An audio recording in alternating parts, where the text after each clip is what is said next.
harapkan pagar, pagar makan padi. Itulah perumpamaan yang tepat bagi mereka yang diberikan kepercayaan dan tanggungjawab tetapi gagal melaksanakannya. Isu seperti ini tidak pernah berkesudahan dan pelbagai kes telah dilaporkan sejak kebelakangan ini.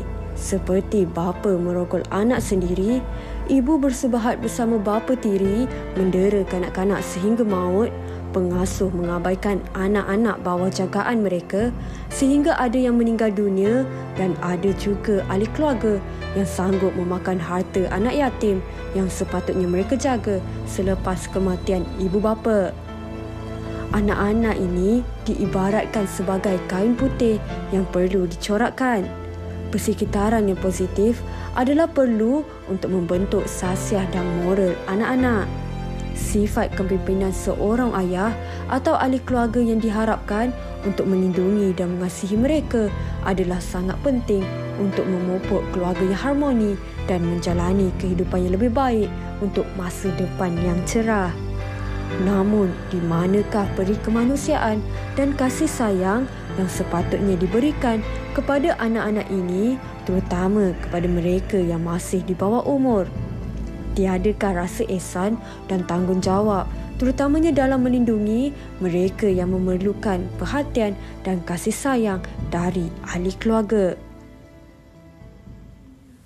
Wow, melihat kepada laporan yang disediakan oleh Ain sebentar tadi, saya rasa macam berdebar-debar. Sebab apa? Saya memikirkan anak tu seperti dalam laporan seumpama kain putih yang mana dia memang mengharapkan satu perlindungan daripada ibu bapa dan sebagainya. Tetapi sebaliknya ibu bapa ataupun ahli keluarga sendiri yang mengkhianati dan menggelapkan masa depan mereka. Betul. Setuju sangat dengan apa yang Fatin katakan dan tanpa melengahkan masa, kita perkenalkan tetamu-tetamu kita di studio. Kita bersama dengan Dr. Ida Hartina Ahmad Atharbi selaku kaunselor berdaftar dan pensyarah kanan Jabatan Psikologi, Pendidikan dan Kaunseling Fakulti Pendidikan Universiti Malaya. Terima kasih Doktor. Selamat Hari Raya juga. Ya, selamat Hari Raya. Doktor dan juga Puan Hajar Azlina ataupun lebih dikenali sebagai Puan Rozi Ghaffar selaku pakar psikologi klinikal dan pengerusi rumah teratai. Terima kasih kedua-duanya bersama dengan kami. Masih lagi dalam mood raya ke? Ya. Masih ya? Pakai baju raya lagi. Pakai baju raya lagi. Pakai baju raya. Wow, okey. Baik. Kita nak mulakan perbincangan kita dengan mungkin kita boleh kaitkan dengan apa yang kita lihat ataupun dengarkan tadi daripada laporan. Kita sentiasa dalam bahasa Inggeris ada satu saying ni, kata live with no expectation. Mungkin lain orang lain mereka cara mereka terjemahkannya, tetapi susah untuk hidup tanpa mengharapkan apa-apa. Bila kita datang ke muka bumi ni mungkin kita tidak tahu apa-apa, tapi semakin kita meningkat dewasa kita harapkan ibu dan ayah, lepas tu abang dah kahwin harapkan suami dan sebagainya. Tapi apa yang berlakunya adalah apabila kita harapkan individu ini dan kita dimakan oleh mereka. Dan saya nak mulakan dengan doktor sendiri berkongsi. Doktor, kalau kita lihat dari dahulunya mungkin sejak saya kecil sehingga sekarang, kesnya masih lagi ada. Nak kata betul. Tak ada memang susah nak cakap tak ada, memang ada. Tapi adakah kesnya semakin berkurangan, doktor rasa, dengan apa yang doktor lihat sebagai seorang kaunselor? Okey, saya rasa kes begini bukan memang tidak semakin berkurangan, tetapi dahulu pun memang dah ada. Cuma pada masa sekarang orang lebih sedar tentang awareness tu adalah tentang kesedaran tu, dan ramai yang tahu bahawa perkara-perkara macam ni perlu dibawa ke depan, perlu diminta bantuan daripada pihak-pihak yang sepatutnya. Okey, kalau dibiarkan dalam keluarga itu sendiri, maka akan jadi lebih teruklah. Sama ada dari segi kesihatan psikologi atau kesihatan fizikal untuk ahli keluarga. So kita nampak bahawa sekarang ni orang lebih tahu tentang kes, sedangkan dulu pun memang dah ada lah. Baik. Mungkin disebabkan peranan media sosial itu sendiri kan, yang mana mereka lebih terbuka ataupun mereka mencuba untuk mendapatkan perlindungan ataupun pertolongan. Baik, selaku pengurusi rumah teratai juga, Puan Hajar mungkin boleh kongsikan bagaimana pula stigma masyarakat yang kadang-kala bila melibatkan ahli keluarga ni, mereka akan, walaupun kadang-kadang ada kes jenayah merogol, membunuh dan sebagainya, mereka tetap memegang menjaga aib keluarga. Stigma ini masih lagi ada waktu sekarang ini. Pendapat Puan Hajar? Ya, memang betul tu Fatin. Sebab menurut kajian daripada LPPKN beberapa tahun lepas mendapati purata masa yang diambil untuk melakukan laporan, nak memberanikan diri bagi mangsa untuk buat laporan pada pihak polis lebih kurang 7 tahun. 7 tahun? Ya. Jadi maknanya dah 7 tahun dah kena pukul, kena dera ke, mengalami penderitaan emosi, fizikal, seksual dan sebagainya, barulah berani. Itu pun banyak kes yang saya jumpa sebenarnya lebih daripada 10 tahun. Melainkan saya tengok sekarang ni generasi muda. Mungkin sebab generasi muda sekarang ni lebih terdedah dengan media sosial dan kita ada ramai influencer juga yang cakna dengan isu-isu penderaan, keganasan dan sebagainya. Jadi ramai generasi muda, bila saya kata generasi muda ni generasi Y lah, ke bawah lah. Maknanya bawah umur 35 tahun macam tu. Yang umur 40 tahun ke atas memang jarang lah. Melainkan dah umur 40 lah, maknanya baru dia terfikir untuk buat laporan kan. Yang muda ni kadang baru 2-3 tahun kahwin pun dah maknanya menelpon lah pihak kami untuk mendapatkan bantuan, nasihat dan sebagainya, datang kaunseling. Cuma yang saya ingin kongsikan kat sini, apa yang menarik ialah ramai juga generasi muda yang saya dapati di kalangan lelaki yang juga mempunyai kesedaran yang meningkat. Semakin meningkat maknanya di kalangan lelaki, dan ramai juga lelaki muda yang datang kaunseling. Yang generasi X ke atas ni semua tak datang kaunseling. Kita panggil suami tak nak datang. Memang tak akan datang lah. Tapi generasi Y ni dia nak datang. Sikap keterbukaan tu mula. Jadi kita pun rasa satu yang baik. Ini satu perkembangan yang baik lah. Mungkin disebabkan oleh kesedaran itu sendiri. Dulu mungkin orang tak ada kesedaran. Jadi dia tak sedar bahawa sikap dia yang pemarah dan sebagainya rupanya mendatangkan kesakitan kepada isteri, kepada anak-anak. Sikap dia suka memukul misalnya kan. Sebab dulu tak ada awareness ni. Kesedaran tu tak ada. Tapi sekarang bila dah semakin banyak disebarkan dalam media sosial, TV dan sebagainya. Jadi mereka sendiri merasa dan mereka dah mula berfikir. Terutamanya mereka yang mempunyai pendidikan yang tinggi lah. Baik, faham. Dan maksudnya kesedaran itu ada, sikap keterbukaan itu ada, tetapi masih lagi ada golongan yang mempunyai dilema di antara membela diri sendiri ataupun nak keluar daripada situasi itu, menyalahkan si yang membuat pelaku itu. Baik, kita nak tanya doktor. Bercakap mengenai kita boleh berfikir apa yang salah, apa yang betul, kita semua diberikan orang kata kewarasan itu. Tetapi kadang-kadang bila kita lihat satu situasi itu ataupun kita baca mana-mana laporan, macam betul ke bapa boleh buat macam ni ke? Sanggup bapa dia buat macam ni ke anak perempuan dia? Ada yang jual anak, ada yang rogol anak. Bukan setakat anak perempuan, anak lelaki pun ada yang dijadikan mangsa, memukul isteri dan sebagainya. Kita yang baca, kita rasa marah, kan?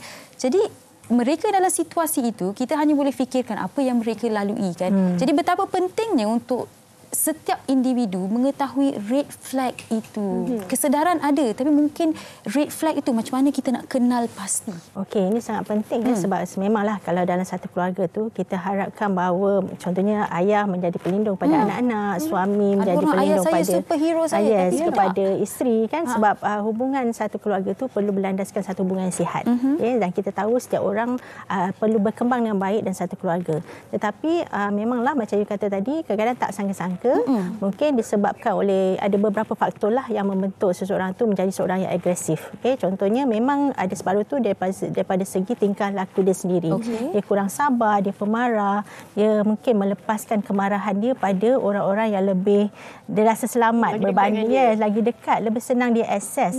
Itu yang bahayalah kalau dia rasa macam tak boleh melepaskan kemarahan di luar, dia akan melepaskan kemarahan dalam rumah. Toksik lah. Kepada ahli keluarga dia yang selama ni mengharapkan perlindungan daripada dia. Dan lagi satu, perkara ni mungkin juga berlaku sebab tekanan hidup. So kita kena tengoklah, kadang red flag tu adalah dia bukan berlaku serta-merta. You boleh tengok day by day, satu hari demi satu hari, mungkin orang tu ada mengalami tekanan hidup dalam pekerjaan contohnya. Contoh dari segi keuangan dia. Sekarang ni banyak orang tersepit kan dengan keadaan ekonomi dan juga pekerjaan yang semakin mencabar. Kemudian mungkin perhubungan itu sendiri yang agak toksik. Maksudnya ni mengambil kira dua-dua belah pihak lah. Kalau dua-dua tidak mahu bergalah dan seorang lagi tu ada tendensi untuk lebih agresif, maka dia mungkin akan menyakiti pasangan dia dan juga anak-anak dia. Sebab anak-anak berada di tempat yang sama, kadang tak boleh marah ibu. Contohnya dia akan lepaskan kepada anak-anak sebab anak-anak ni tak mungkin jenis yang tidak melawan. Dan kalaulah kata isteri pun tak tahu, yang tak sedar bahawa ini adalah tanda-tanda bahawa hubungan tu menjadi lebih negatif, dia akan anggap tu macam is part part of marriage.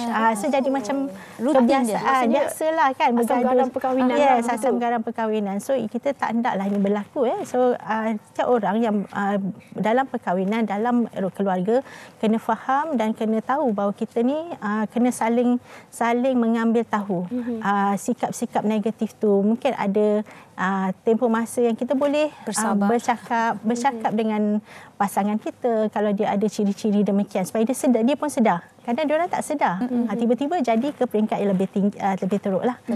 So dah sampai agresif tu susahlah, dah sampai kecederaan fizikal dan sebagainya. Adakah ini juga didorong oleh masalah mental? Sebab apa, kalau kita boleh recap balik apa antara laporan, ibu ada kes yang menggari anak sendiri, bapa kandung merogol anak beberapa kali, ada juga yang kes liwat dan sebagainya. Ini semua penderaan seksual yang kita rasa macam sebenarnya kita melahirkan generasi untuk kita membina masa depan mereka, tapi kita menghancurkan masa depan mereka sebaliknya. Mungkin Puan Hajah boleh kongsikan juga berkenaan dengan masalah mental, bagaimana untuk kita atasi ataupun dari mana untuk kita kenal pasti sebenarnya itu akan menjadi punca. Okey, bila cakap pasal kesihatan mental ni, memang ini dalam bidang kesihatan mental lah. Bila berlaku penderaan, keganasan dan sebagainya ni. Dan mereka yang menjadi mangsa antara faktor risiko daripada penderaan ialah mendapat masalah mental lah, seperti kemurungan, anxiety, cemas ke, ataupun rasa nak bunuh diri pun ada, suicide. Dia rasa hidup ni dah tak berguna sebab selalu kena pukul dan sebagainya kan. Dan kadang-kadang dia menjadi masalah intergenerasi, kita kata. Maknanya mereka yang mendera, kajian mendapati mereka mendera ada salah satu penyebabnya ataupun faktor risiko ialah dia sendiri menyaksikan penderaan semasa dia masih kecil. Maknanya dia dibesarkan dalam suasana yang ganas, dalam suasana penderaan kan. Dan kajian banyak mendapati mereka yang biasanya daripada latar belakang sosioekonomik yang rendah, yang tahap pendidikannya rendah, dan dibesarkan dalam kawasan, misalnya kawasan yang berpendapatan rendah, ya, macam tu, jadi terdedah dengan keganasan, terdedah dengan, maknanya dia sendiri pun, jiran dia, adik-adik dia pun biasa je, pukul-pukul ke maki hamun ni, sindir-sindir ni biasa. Jadi makanan dia harian, jadi dia tak rasa benda tu salah. Jadi bila dia berkahwin ataupun dia masuk dalam satu keluarga lain misalnya, dia meneruskan sebab dia rasa benda tu adalah biasa.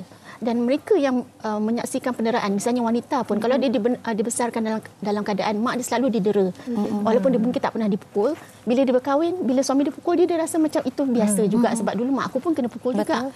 Jadi aku pun mungkin kena pukul kot, memang perempuan selalu kena pukul kot. Jadi dia rasa benda tu adalah biasa. Jadi ini yang tidak difahami. Yang kita kena berikan awareness, kesedaran ni secara berterusan. Tak boleh stop dengan satu generasi je kan. Itu yang kita kata tadi, benda ni bukan tak pernah berlaku dulu. Dulu pun dah berlaku, tapi orang tidak memahami bahawa itu adalah satu penderaan dan itu satu kesalahan. Dia bukan setakat satu keganasan kasar-kasar. Ada orang kata ni keluarga ni kasar, semua cakap itu memang budaya keluarga tu. Memang budaya macam tu kan. Sedangkan ia bukan satu yang boleh diterima di zaman moden ni lah, terutamanya kan, di mana hak-hak manusia, hak-hak wanita adalah satu yang penting. Dan kanak-kanak, bila kita cakap pasal perkara ni, macam misalnya tadi kan, kita tengok bukan setakat wanita aja dibunuh, didera, dipukul, tapi kanak-kanak pun. Jadi hak kanak-kanak pun adalah satu hak asasi manusia.